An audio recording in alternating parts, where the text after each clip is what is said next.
नमस्कार, जय हिंद। आज बैंक निफ्टी और निफ्टी दोनों में ही कॉल साइड का ही ट्रेड प्लान बना है। अगर आज हम बात करें निफ्टी की तो इसमें आप देख सकते हैं कि जबरदस्त रेड कैंडल बनाते हुए गिरावट हो रही है।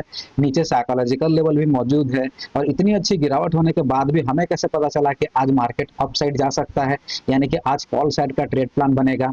और अगर कॉल साइड का ट्रेड प्लान बनेगा तो किस कैंडल के बाद हमें ट्रेड लेना चाहिए था, सब कुछ समझाऊंगा पूरे रीजन के साथ। तो बने रहिए मेरे साथ। चलिए शुरू करते हैं। तो आज अगर हम बैंक निफ्टी की बात करें तो इसमें हमें flat to gap up opening देखने को मिला। उसके बाद आप देख सकते हैं कि स्ट्रॉन्ग रेड कैंडल बनाते हुए क्लोजिंग प्राइस का ब्रेकडाउन कर चुका था। और आपको ये जो कैंडल दिख रहा है रेड कैंडल, ये कुछ खास बड़ा कैंडल नहीं बना है। उसके बाद आप देख सकते हैं कि फर्स्ट कैंडल के लो का भी ब्रेकडाउन हो चुका है। तो अगर आज क्लोजिंग प्राइस का ब्रेकडाउन करते हुए फर्स्ट कैंडल के लो का भी ब्रेकडाउन करेगा तो इंट्राडे लेवल पर बैंक निफ्टी में सेलर से एक्टिवेट होने की कोशिश करेंगे। और अगर हम बात करें निफ्टी की तो आप देख सकते हैं कि निफ्टी में स्ट्रॉन्ग रेड कैंडल्स बनाते हुए ये गिरावट करने की कोशिश कर रहा था। और निफ्टी में भी क्लोजिंग प्राइस का ब्रेकडाउन हो चुका था।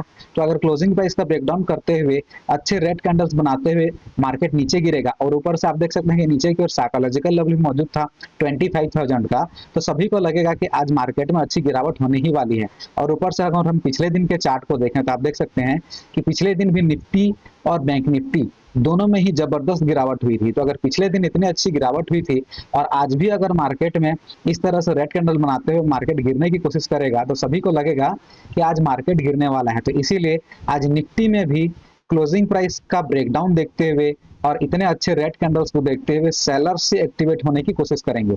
और अगर बैंक निफ्टी और निफ्टी दोनों में ही आज सेलर्स एक्टिवेट हो रहे हैं तो उनके एसएल हंट करने के लिए आज मार्केट को ऊपर जाना चाहिए। अब चलिए ये समझते हैं कि हमें ट्रेड लेना कहाँ था। अगर हम बात करें बैंक निफ्टी की तो आप देख सकते हैं कि बैंक निफ्टी में क्लोजिंग प्राइस का ब्रेकडाउन हुआ, फर्स्ट कैंडल के लो का भी ब्रेकडाउन हुआ, उसके बाद एक स्ट्रॉन्ग ग्रीन कैंडल बना चुका था।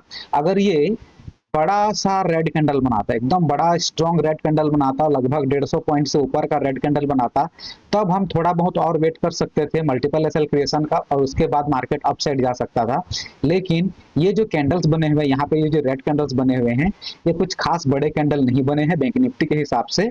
तो इसीलिए जैसे ही लो का ब्रेकडाउन हुआ उसके बाद आप देख सकते हैं कि स्ट्रॉन्ग ग्रीन कैंडल बना। इस वाले स्ट्रॉन्ग ग्रीन कैंडल के बाद आपको बैंक निफ्टी में अप साइड के लिए ट्रेड प्लान बनाना चाहिए था।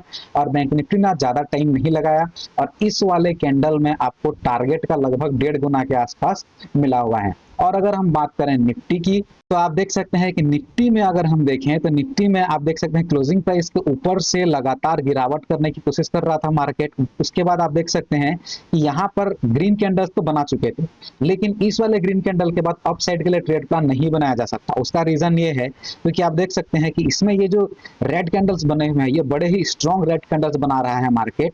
और ऊपर से आप देख सकते हैं कि नीचे साइकोलॉजिकल लेवल भी मौजूद है 25,000 का, तो सभी को लगेगा कि आज साइकोलॉजिकल लेवल का ब्रेकडाउन करने वाला है। इसीलिए हमें थोड़ा सा वेट करना चाहिए था।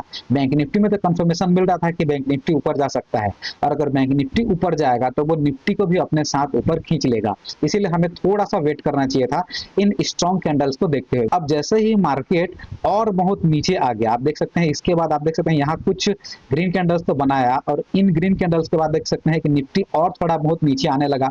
अब हमें कैसे पता चलेगा कि भाई ये नीचे आने वाला है? मैंने समझा दिया। स्ट्रॉन्ग रेड कैंडल्स बना रहा है मार्केट, नीचे साइकोलॉजिकल लेवल है, तो ये और भी अधिक सेलर्स को एक्टिवेट करने के लिए नीचे आएगा, इसीलिए ये मार्केट नीचे आया हुआ है। उसके बाद अगर हम बैंक निफ्टी में वापस चलें तो आप देखिए कि बैंक निफ्टी में क्या चल रहा था कि बैंक निफ्टी ने हाई का ब्रेकआउट किया, उसके बाद आप देख सकते हैं कि ये रिवर्स करने की कोशिश किया है। ये और भी अधिक सेलर्स को एक्टिवेट करने की कोशिश कर रहा था। ये असल में टेम्पटिंग का मूव है, ये कोई एक्चुअल मूव नहीं था। ये बस निफ्टी में सेलर्स को एक्टिवेट करने के लिए बैंक निफ्टी में भी इस तरह का मोमेंटम आया हुआ था। यानी कि ये जो मोमेंटम आपको दिख रहा है ये मोमेंटम असल में फेक मोमेंटम था, सेलर्स को एक्टिवेट करने के लिए था ताकि निफ्टी में भी सेलर्स एक्टिवेट हो सके, क्योंकि साइकोलॉजिकल लेवल नीचे की ओर है तो ब्रेकडाउन होगा सोचते हुए सेलर्स से एक्टिवेट होंगे। उसके बाद आप देख सकते हैं कि बैंक निफ्टी में आप देखिए क्लोजिंग प्राइस का दोबारा से ब्रेकडाउन किया और दोबारा से ब्रेकडाउन करने के बाद आप देख सकते हैं कि यहाँ एक स्ट्रॉन्ग ग्रीन कैंडल बना चुका था। और ये जो स्ट्रॉन्ग ग्रीन कैंडल है इसके बाद अगर मान लेते हैं कोई यहाँ पे चूक गए हैं बैंक निफ्टी में ट्रेड प्लान करना, तो इस वाले स्ट्रॉन्ग ग्रीन कैंडल के बाद भी आप बैंक निफ्टी में अप साइड के लिए ट्रेड प्लान बना सकते थे। और जब बैंक निफ्टी में ये वाला स्ट्रॉन्ग कैंडल बना, तब इसका अगर टाइमिंग देखना 9:28 की बात है, और अगर हम निफ्टी में उसी टाइम पर कैंडल देखें तो आप देख सकते हैं 9:28 पे आप देख सकते हैं कि यहाँ ये जो मार्केट है, यहाँ देख सकते हैं अच्छे अच्छे ग्रीन कैंडल्स बनाना शुरू कर चुका था। तो ऐसे केस में मार्केट यहाँ से रिवर्स हो सकता था, इसीलिए आपको इस वाले ग्रीन कैंडल के बाद निफ्टी में भी अप साइड के लिए ट्रेड प्लान बनाना चाहिए था।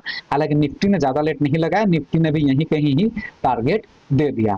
और एक बात और मैं आपको समझा देता हूं, मैंने आपको समझाया था कि हमें ये और ज्यादा कंफर्म कैसे होगा कि आज मार्केट निफ्टी में भी ऊपर जा सकता है, साइकोलॉजिकल लेवल का ब्रेकडाउन नहीं करेगा। तो वो हमें ऐसे पता चला कि बैंक निफ्टी में आप देख सकते हैं कि बैंक निफ्टी में गिरावट हो नहीं रही है। अगर आप यहाँ देखें तो आप देख सकते हैं कि यहाँ ओपनिंग मिला, उसके बाद आप देख सकते हैं कि फिर से ऊपर चला गया, गिरावट के बाद फिर से ऊपर चला गया, गिरावट के बाद फिर से ऊपर चला गया, यानी कि बैंक निफ्टी गिरने की कोशिश नहीं कर रहा था। और आप देख सकते हैं कि क्लोजिंग प्राइस के नीचे नीचे मार्केट ने होल्ड भी किया हुआ है, यानी कि बैंक निफ्टी गिरावट नहीं करना चाहता। और अगर हम इसी टाइम पर निफ्टी को देखें तो आप देख सकते हैं कि निफ्टी कंटिन्यूअसली गिरावट कर रहा था।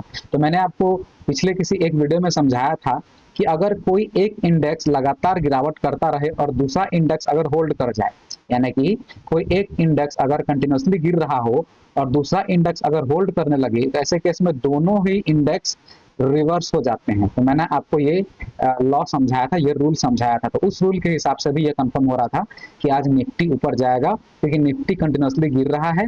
लेकिन अगर हम बात करें बैंक निफ्टी की, तो बैंक निफ्टी नहीं गिर रहा था, बैंक निफ्टी नीचे आने के बाद फिर ऊपर, फिर नीचे आने के बाद फिर ऊपर, यानी कि कहने का मतलब है कि ये ऊपर ही होल्ड करने की कोशिश कर रहा था। तो इसीलिए आज बैंक निफ्टी और निफ्टी दोनों ही रिवर्स हो सकते थे, यानी कि दोनों में ही कॉल साइड का ट्रेड प्लान बनेगा।